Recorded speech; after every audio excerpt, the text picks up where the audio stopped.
సరేరా ఉంటా. కమల్ గారు 65,000కి పాట పాడారు కదా, మీకే వచ్చింది.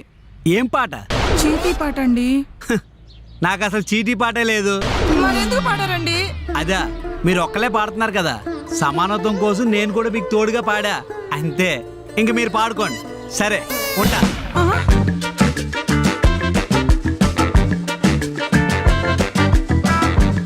కమల్ గారు పాడిన చీటీ పాట లేదు కాబట్టి అనిత గారు 68,000కి మీకు ఫిక్స్ చేస్తున్నామండి. కమల్ గారు పాడిన తర్వాత 68,000 మీరు పాడారు కాబట్టి మేము మీకే ఫిక్స్ చేస్తున్నామండి. 68,000.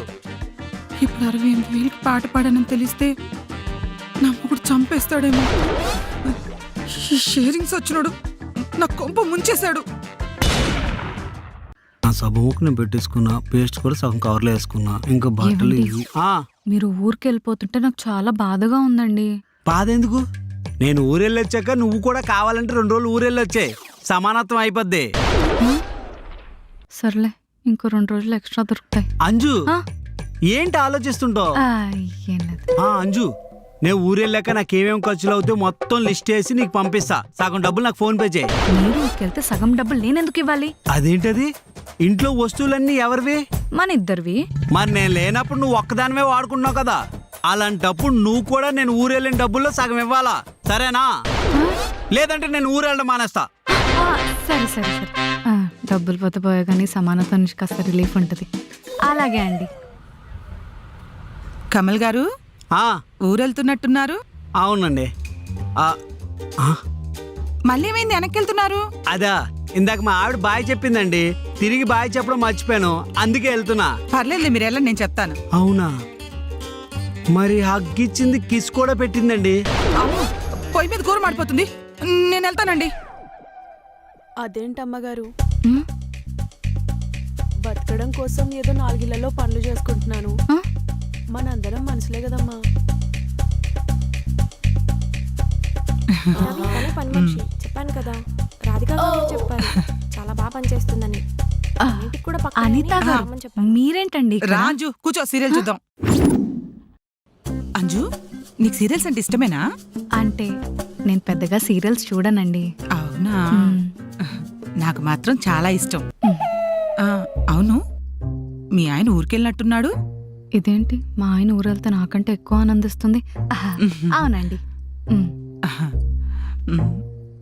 అంజు, నీకు ఒక ఇంపార్టెంట్ విషయం చెప్తాను, నువ్వెవరికి చెప్పకూడదు.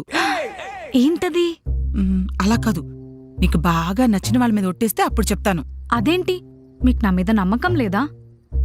సర్లేండి, నాకు మా అమ్మ అంటే చాలా ఇష్టం. ఇదిగోండి, మా అమ్మ మీద ఒట్టేసి చెప్తా. చెప్పండి.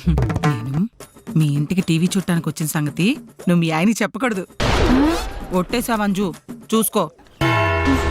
అమ్మదేనమ్మా, ఇదేంటిది ఇలా లాక్ చేసింది? ఇది భయపడేదే ఆ తింగరోడికి. ఆడికే చెప్పొద్దంటే ఇంక దీని టార్చర్ భరించలేం. అయినా అనిత గారు, మీరు మీ ఇంట్లో టీవీ చూసుకోవచ్చు కదా, మా ఇంటికి ఎందుకు వచ్చారు? అంటే మా ఇంట్లో డిష్ రీఛార్జ్ అయిపోయింది అంజు. చేయించుకోండి. సేవ్ చేద్దామని. దేనికోసం? రేపటి కోసం. అంజు, లంచ్ టైం అయింది, భోంచేసేస్తానే. అమ్మా, ఇది వచ్చేలోపు అన్నీ తినేసి సెట్ చేయాలి.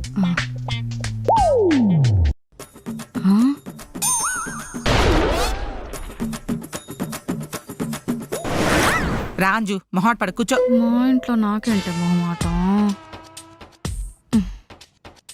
మీరేంటండి ఇక్కడ?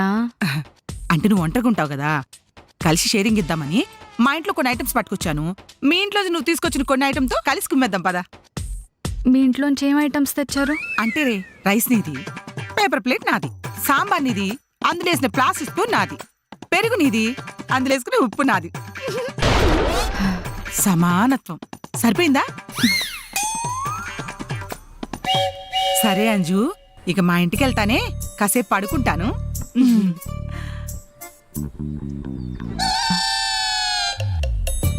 ఇవన్నీ దేనికండి?